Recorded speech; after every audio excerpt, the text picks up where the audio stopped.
आना जरूरी है, क्योंकि ये पूरे पूर्वी और पश्चिमी चंपारण में सबसे ज्यादा बाढ़ यहीं पे आता है, इसी जगह पे आता है। नाप लीजिएगा लोग, आप लोग इंची टेप ला के, सबसे ज्यादा। क्योंकि वाल्मीकि नगर से जितना भी नदी का पानी छूटता है, सबसे ज्यादा डाउन ये एरिया है, यहीं पे आके अड़ जाता है, रुक जाता है, यहीं पे आके रुक जाता है। ये महानवा डुमरिया गांव में आके पूरा पानी रुक जाता है, यहाँ का फसल पूरा बर्बाद हो जाता है। उस जगह पे हम लोग हैं, ये चीजें है। अब सोचिए, तो दिखाइए इस सब चीजों को, बनाइए वीडियो। अगर मेरे गांव में भी कमी है तो दिखाइए, डरिए लोग मत कि मनीष भैया और नाराज हो जाएगा, नहीं नाराज होंगे। अस्पताल, स्कूल, अगर कोई गलत हो रहा है दिखाइए आप लोग, कोई दिक्कत नहीं है। देखिए सड़क पीसीसी बन गया है, चारों तरफ से मिट्टी गिर गया है, गाड़ी कभी भी पलट जाएगा। जो दिखाना है दिखाइए। तमिलनाडु, यूपी बिहार के लोग जो है आते हैं यहाँ पे टॉयलेट, जैसा कि मीडिया दिखाया, हम इस खबर का पुष्टि नहीं करते हैं भाई। वो बोला था तो हम सुने नहीं थे, नहीं तो फिर एनए से लाद देगा, सब क्या करेंगे हम? डीएनए पे भी सवाल नहीं तो सप्पे से लगाना पड़ेगा। उसके बाद से ये जो तेलंगाना का भी नया मुख्यमंत्री बना है, तो बोला था कि Telangana DNA is better than Bihar DNA. हाँ, बोला था ना। हाँ। अंग्रेजी में बोला था कि हिंदी में बोला था? अंग्रेजी। हमको अंग्रेजी आ गया, हम गए ना वहाँ जलवा में, तो अंग्रेजी बोलते बोलते जो है अंग्रेजी ठीक हो गया मेरा। आ गया तो फिर अंग्रेजी भी आ गया। तो बोला था अब नाखून का सैंपल नहीं भेजेंगे उसके पास, वो तो पूरे बिहारी को गाली दे दिया। मोदी जी तो सिर्फ एक पर्टिकुलर आदमी को बोले थे कि आपका डीएनए क्या ना है, तब आप पार्टी बदल देते हैं, ये कर देते हैं। तो पूरा बिहार से 1.5 करोड़ की 2 करोड़ सैंपल गया था, नाखून काट के, बाल काट के। अब भेजिए ना 12 करोड़ सैंपल भेजिए उसको, कि बोलिए कि Bihar and Telangana both DNA is better than other DNA, बोल दीजिए। हम किसी का बुरा ही नहीं बोलेंगे कि अटल जी बहुत संसद भवन में सवाल उठाते, एक बार प्रधानमंत्री बन के दिखाइए। तो अटल जी बोले हम 3 बार बने। एक बार का बात 13 दिन 13 महीना और 4.5 साल, 3 बार बन गए। सरकार ने मेरा भी गला घोटने का प्रयास किया। दिखाएंगे सरकार को कि कैसे चलाया जाता है सिस्टम को। सरकार सबको पता है मनीष कश्यप का जो नानी है वो कैंसर से पीड़ित है, और कहीं न कहीं इलाज के लिए भी समस्या आती है। और वैसे में मनीष भैया जो है अपनी नानी से मिलते ही आप रो पड़े, क्या वजह रही है? सबसे पहले तो मैं जहाँ पे खड़ा हूँ वो एक बांध है। हाँ। इसीलिए मैं, देखिए आप लोग डिजिटल मीडिया के पत्रकार हैं और आप ही लोग मेरे ताकत है और मैं आप लोगों का ताकत हूँ। तो थोड़ा आप लोग मेरा बात समझिए, थोड़ा मैं आप लोगों का बात समझूंगा। मैंने बोला कि थोड़ा सा पीछे रहिए लोग, तो मैं चीजों को अच्छे ढंग से दिखा पाऊंगा। थोड़ा सा और पीछे, इधर से थोड़ा सा, यहाँ से 25 मीटर की दूरी पे ये घर है। दिखाइए 25 मीटर की दूरी पे ये घर है। और यहाँ से 25 मीटर की दूरी पे ये गंडक नदी है, आप देख सकते हैं। ये बांध है, मैं बांध पे खड़ा हूँ। और ये जो नदी है ना, सामने ये पेड़ के बगल में जो है मेरा गांव है, बगल में मतलब कि इस छत से मेरा घर दिखता था कुछ दिन पहले। मतलब कि जब हम लोग छोटे छोटे थे तब, ठीक है। यहाँ से इस छत से, मतलब कि जो लोग है ना, वो जब बच्चा पैदा करते थे ना, तो खटिया पे लाद के जो है सरिसवा बाजार तक बाढ़ के समय में जाते थे। क्या चीज पे लाद के? खटिया पे लाद के। अरे उधर, और उसमें ना जाने कितने बच्चे दम तोड़ देते थे, अब हम लोग जो है यहाँ पे कुछ करेंगे, साथ दीजिएगा लोग, तो 5 साल के अंदर अंदर पूरे बिहार का सबसे भव्य, सबसे बड़ा, सबसे अच्छा मल्टी सुपर स्पेशलिस्ट कैंसर का अस्पताल बनवाएंगे, जिसमें कैंसर के साथ साथ तमाम तरीके के बीमारी का इलाज होगा और रिसर्च भी होगा। साथ नहीं दीजिएगा लोग, तो अकेले मनीष कश्यप कुछ नहीं कर सकता है। हम कुछ नहीं कर सकते, ये चीजें है। तो अगर साथ दीजिएगा लोग तो करेंगे, बदलेंगे और दिखाएंगे। हॉस्पिटल बनाना तो सरकार की काम है, आखिर क्या? नहीं। किसी भी समाज में बदलाव का काम समाज में रहने वाले जिंदा लोगों का काम है। किसका है? जिंदा लोग। समाज में जो जिंदा लोग हैं वही बदलाव कर सकते हैं, वही अच्छा काम कर सकते हैं। तो अगर आप लोग जिंदा हैं तो साथ दीजिए। और कैंसर अस्पताल पूरा तरीके से मुफ्त होगा, पूरा। और सिर्फ कैंसर का ही इलाज नहीं, हर चीज का इलाज होगा। 5 साल के अंदर अंदर यहाँ पे कैंसर अस्पताल चालू हो जाएगा। 5 साल के अंदर अंदर अगर आप लोगों ने साथ दिया तो यहाँ पे। और यहाँ पे इसलिए बनवाना जरूरी है ना कि ये बिहार का सबसे पिछड़ा गांव है डुमरी। 1 नंबर पे मेरा ममहर है सबसे पिछड़ा में, 2 नंबर पे मेरा गांव है सबसे पिछड़ा पे। मेरे गांव से भी ज्यादा पिछड़ा है ये गांव।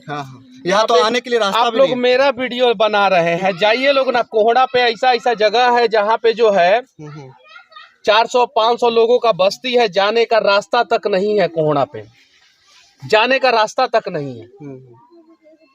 बताइए सरकार क्या कर रहा है? सरकार का काम ये होता है कि नहीं होता है? जाइए वहां पे, और वहां पे अगर बारिश के दिन में जो है कोई माँ बच्चे को जन्म देती होगी तो जाके सोचिए, एहसास कीजिए। यहीं से सिर्फ 2 किलो, इसी गांव का पार्ट है वो, चारों तरफ से नदी से घिरा हुआ है, रास्ता तक नहीं पहुंचा है। जाके देखिए, दिखाइए उस चीज पे, ये चीजें। और उसके लिए सांसद विधायक दोषी नहीं है, उसके लिए सरकार का दृढ़ इच्छा शक्ति दोषी है। अगर सरकार का दृढ़ इच्छा शक्ति अगर सही रहे, उसके अलावा समाज का भी दृढ़ इच्छा शक्ति दोषी है। अगर हम लोगों का दृढ़ इच्छा शक्ति सही रहे तो ना जाने, मैं इस जगह पे पैदा हुआ हूँ। देखो मेरा, देखो मतलब कि फैमिली बैकग्राउंड कैसा है। हम लोग एकदम सिंपल साधारण परिवार में पैदा हुए हैं एकदम। आप देखिए, मेरा ममहर है यहाँ पे, मेरा घर है यहाँ पे, ना मामा का घर अमीर है ना मेरा घर अमीर है। देख लीजिए, यहाँ पे पैदा होके संघर्ष करके मैं आगे बढ़ा। आज जो है कम से कम पीपली लाइव तो हो गया है ना। जो स्टूडियो में बैठ के बड़े बड़े मीडिया चैनल थे जो कभी यहाँ पे आए नहीं थे, मुझे आज भी वो 4 साल पहले का बात, सीओ साहब का, अंचलाधिकारी महोदय का, मझवलिया जो ब्लॉक में हमारा गांव पड़ता है, मेरा ममहर पड़ता है, वहाँ के अंचलाधिकारी 4 साल पहले कहे थे, जब हम उनको बोले थे कि मेरा गाँव टूट गया है, राहत शिविर पहुँचाइए, तो बोले क्या कि हम आपके गाँव में कैसे राहत शिविर पहुँचाएंगे महाराज, जाने का रास्ता तक नहीं है। अब सोचिए, 4 साल पहले वो यूट्यूब पे वीडियो पड़ा हुआ है, आप लोग जाके देखिएगा। हम बोले कि सर 2 दिन से बाढ़ आया है, और सरकार का नियम है कि 24 घंटा अगर कोई गांव या शहर या कुछ भी अगर पूरे तरीके से कट जाता है और चारों तरफ से पानी घिर जाता है तो हेलीकॉप्टर से राहत शिविर पहुंचाया जाता है कि नहीं? हेलीकॉप्टर कभी यहाँ पे राहत शिविर के लिए नहीं आया, कभी नहीं आया। हाँ, नेताजी गड़ गड़ गड़ गड़ गड़ गड़ गड़ चुनाव प्रचार के लिए हेलीकॉप्टर लेके जरूर आते हैं। अरे हम पहले लोगों को बचाएंगे कि पहले प्रचार करेंगे? पहले लोगों को बचाइए ना। और इस जगह से दिखाना जरूरी है क्योंकि ये पूरे पूर्वी और पश्चिमी चंपारण में सबसे ज्यादा बाढ़ यहीं पे आता है, इसी जगह पे आता है। नाप लीजिएगा लोग, आप लोग इंची टेप ला के, सबसे ज्यादा। क्योंकि वाल्मीकि नगर से जितना भी नदी का पानी छूटता है, सबसे ज्यादा डाउन ये एरिया है, यहीं पे आके अड़ जाता है, रुक जाता है, यहीं पे आके रुक जाता है। ये महानवा डुमरिया गांव में आके पूरा पानी रुक जाता है, यहाँ का फसल पूरा बर्बाद हो जाता है। उस जगह पे हम लोग हैं, ये चीजें है। अब सोचिए, तो दिखाइए इस सब चीजों को, बनाइए वीडियो। अगर मेरे गांव में भी कमी है तो दिखाइए, डरिए लोग मत कि मनीष भैया और नाराज हो जाएगा, नहीं नाराज होंगे। अस्पताल, स्कूल, अगर कोई गलत हो रहा है दिखाइए आप लोग, कोई दिक्कत नहीं है। देखिए सड़क पीसीसी बन गया है, चारों तरफ से मिट्टी गिर गया है, गाड़ी कभी भी पलट जाएगा। जो दिखाना है दिखाइए, दिखाइए, हम कभी किसी को नहीं रोकेंगे। हमको आज भी याद है 4 साल पहले उसी समय जब बाढ़ आया था, मेरे गांव का रास्ता कट गया था, तो एगो ठेकेदार जी जो है ना, रास्ता जैसे कटा तैसे राविस ओविस भेज दिए थे। किसी से कहे थे कि मनीषवा के चक्कर में 18 लाख रुपया का नुकसान हुआ। तो आदमी पूछा का है, तो बोले कि देखिए ना, अभी बाढ़ का पानी रोड पे चढ़ा नहीं, रोड काटा नहीं, तब तक हमको मटेरियल भेजना पड़ा, उसको सही करना पड़ा। तो पूछे क्या है, तो बाद में कर देते। बाढ़वा तो हम लोगों के यहाँ अप्रैल मई से शुरू होता है, जून से कभी कभी शुरू होता है, और सितंबर अक्टूबर नवंबर तक चलता है। उसके बाद से जो है रोड का ट्रैक्टर लेके राविस गिराते थे, सही है कि नहीं?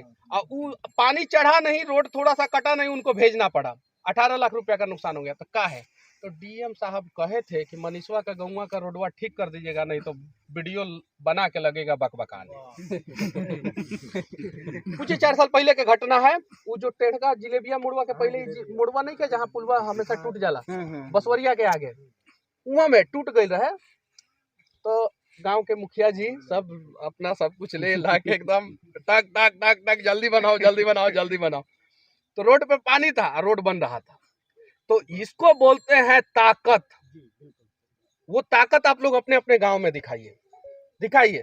हाँ, कुछ लोग बोलेगा कि आप लोगों को बोलने नहीं आता है, तो आप लोग उन मीडिया वाले, जो भी मीडिया वाले बोले कि डिजिटल मीडिया वाले को बोलने नहीं आता है, तो आप लोग बोल दीजिएगा कि कम से कम आपका चैनल कैंसर का प्रचार करता है। हम तो कैंसर का प्रचार नहीं ना करते हैं, बोल दीजिएगा। उनके पास बुद्धि विवेक सब है, तब वो कैंसर का प्रचार कर देते हैं। कैंसर जैसा कैंसर का बढ़ावा देने वाला जो भी चीज आता है उसका प्रचार आता है बड़े बड़े चैनलों पे। हम लोग तो नहीं ना करते हैं। हम लोगों को सिर्फ बोलने ही नहीं आता है ना, लेकिन समाज के लोगों का दुख और दर्द समझने तो आता है कि नहीं आता है? तो जिस दिन वो लोग कैंसर का प्रचार करना बंद कर देंगे अपने अपने चैनलों पे, उस दिन हम लोगों को भी बोलने आ जाएगा। क्या बात, बस बोल दीजिएगा। क्या बात, ये चीज है। अच्छा, आप अपने नानी घर आए हुए हैं, नानी से मिले, नानी आपके कैंसर से पीड़ित है, आप जेल के अंदर थे, कहीं ना कहीं नानी से ही बात हुई थी, मीडिया वाले बात किए थे, तो भी एक ही कहती थी कि मेरा बाबू जो है निर्दोष है। तो आज नानी से मिले तो क्या वो समय था, थोड़ा सा बता दीजिए। आप लोगों को खुद पता है कि मेरे ऊपर क्यों लादा गया था NSA। अभी बोला है ना तमिलनाडु का एगो नेता, यूपी बिहार के लोग जो है आते हैं यहाँ पे टॉयलेट, जैसा कि मीडिया दिखाया। हम इस खबर का पुष्टि नहीं करते हैं भाई। वो बोला था तो हम सुने नहीं थे, नहीं तो फिर NSA लाद देगा, सब क्या करेंगे हम? DNA पे भी सवाल नहीं तो सब पे NSA लगाना पड़ेगा। उसके बाद से ये जो तेलंगाना का भी नया मुख्यमंत्री बना है, तो बोला था कि Telangana DNA is better than Bihar DNA। हाँ, बोला था ना। अंग्रेजी में बोला था कि हिंदी में बोला था? हमको अंग्रेजी आ गया। हम गए ना वहाँ जेलवा में, तो अंग्रेजी बोलते बोलते जो है अंग्रेजी ठीक हो गया मेरा, डरा गया था। इंजीनियरिंग के बाद बोलना भूल गए थे, तो फिर अंग्रेजी भी आ गया। तो बोला था अब नाखून का सैंपल नहीं भेजेंगे उसके पास, वो तो पूरे बिहारी को गाली दे दिया। मोदी जी तो सिर्फ एक पर्टिकुलर आदमी को बोले थे कि आपका DNA क्या ना है, तब आप पार्टी बदल देते हैं, ये कर देते हैं।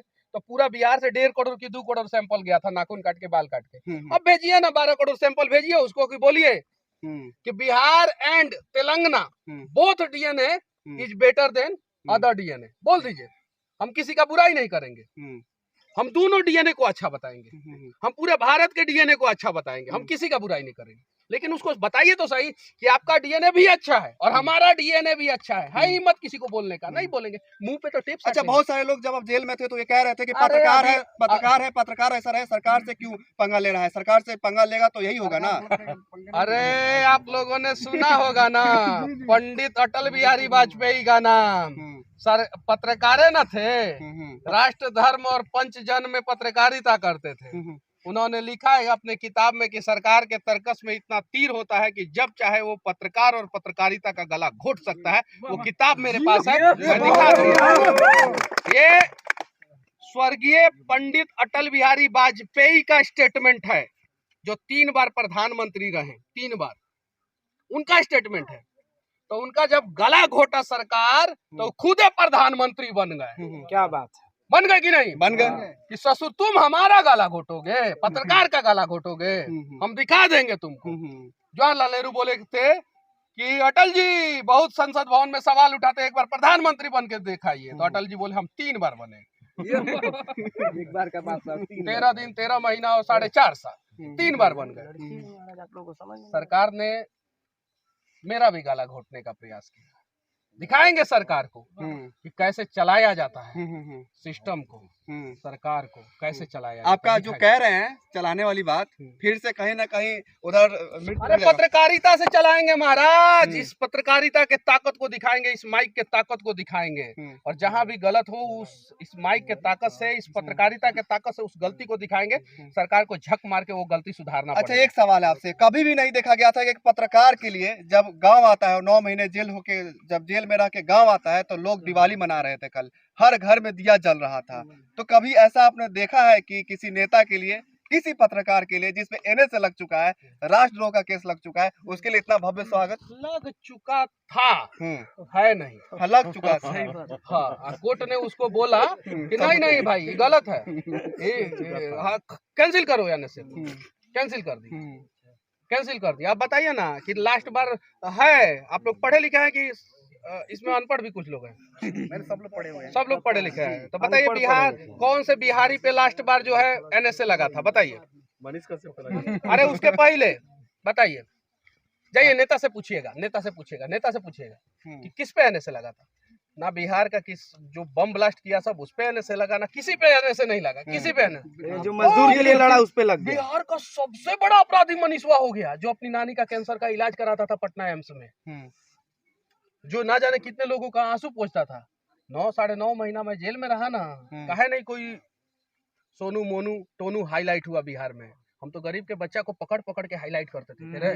दिखाओ इसका, ये है एक्चुअल समस्या, दिखाते थे। और वहां पे जो है ना, दिल्ली से पत्रकार लोगों को दौड़ा के लाते थे कि चलो ये है बिहार का जमीनी हकीकत, और इस चीज को, इस मिट्टी को चूमो, और यहाँ पे इस समस्या को दिखाओ। ये एयर कंडीशन कमरा में एसी में बैठ के जो समस्या दिखाते हो, वो समस्या नहीं है।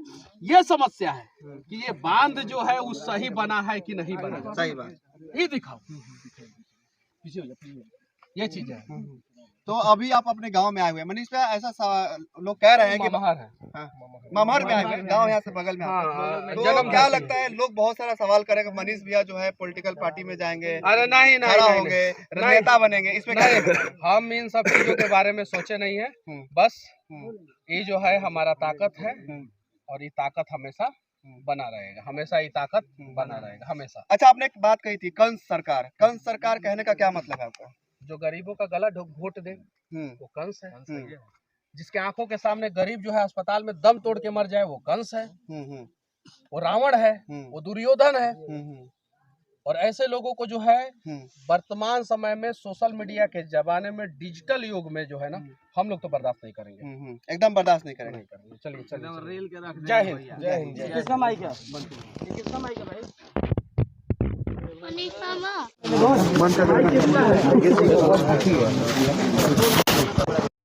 किसका माइक है?